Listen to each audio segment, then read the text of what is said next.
completely different topic. I can go on hours about it. The education system in India was the finest in the world. I don't know how many of you are aware that for an unbroken period of almost about 1000 years, until 1825, 1830, the GDP of India was either number one or number two in the world. For unbroken period of 1000 years. And the decline started when somebody called Macaulay dismantled our ancient education system and brought in the new education system. And coincidentally, after the implemented 1850s onwards, we became a colonial mentality country.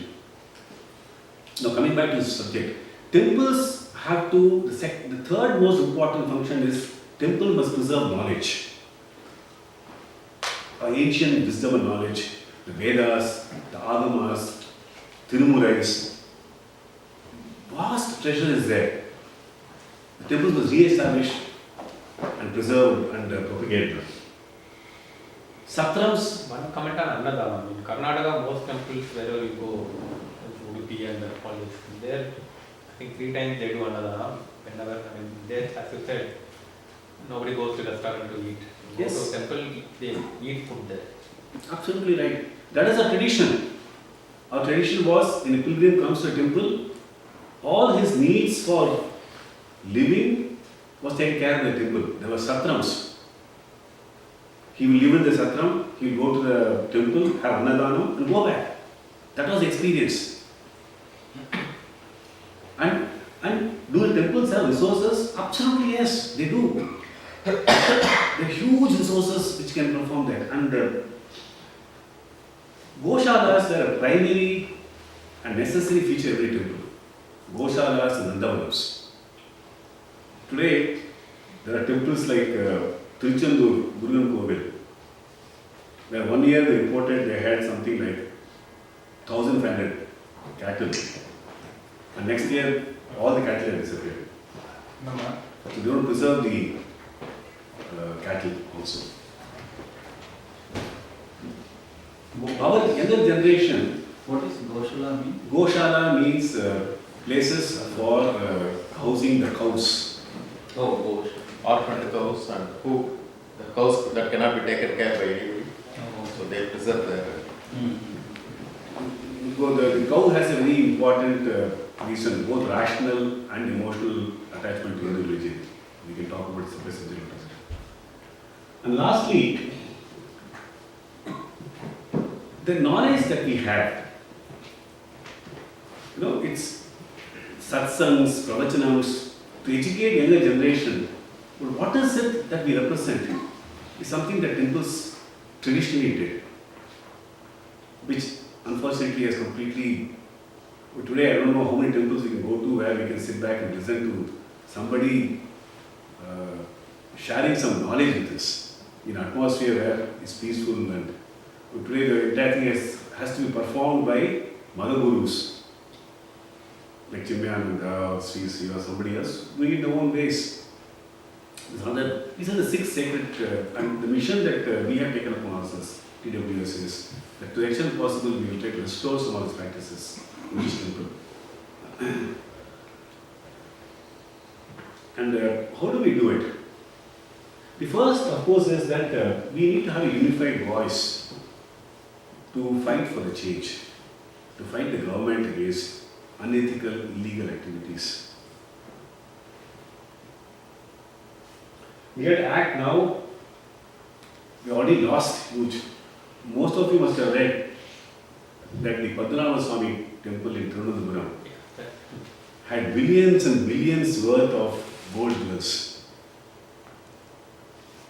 Now, it's highly likely that almost all major temples in Tamil Nadu also had equally vast treasures, which was given over generations by different people. The only reason Padmanabha Swami temple treasures are preserved is because of the dedication of a royal family. Which royal family is there in Tamil Nadu today? Because of colonialism and others, the families disappeared. The government started taking over temples from 1817 onwards. So no wonder, I mean, if immovable properties can, get stolen or get taken away, what happens to movable properties at temples? Most importantly, when it comes to temple management, if government goes out, who will manage the temples? The local community must manage temples. That's a sense of belonging that temple brings. Every temple has got a different culture. The community practices are different. And the community alone is best equipped to manage the temples. And we see no role for government at all in temples. And our goal is to create awareness, agitate. Whenever we see something that is harming the interests of temples, we try to highlight it. We try to legally we try to block government's wrong moves wherever we can. But what can we as society do? All of us have one Kuladevata or Kuladevam. We have our family temple. We all has come to us. We should identify our own temple. And for that temple, we must get some basic information. What is the temple heritage? What are the practices? What are the properties? Build a repository. And we can help you in building it. Own a temple. Be dedicated to it.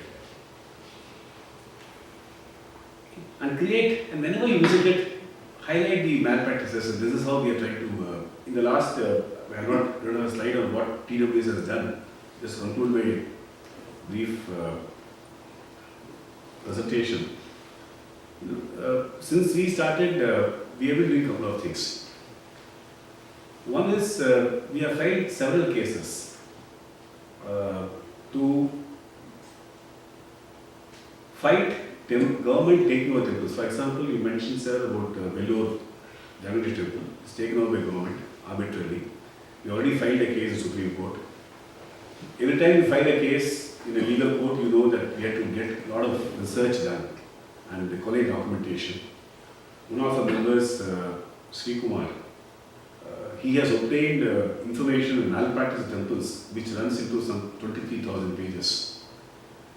We used that information to support the legal case in Chidambaram temple, where recently Supreme Court said the government's takeover of Chidambaram temple was illegal and arbitrary.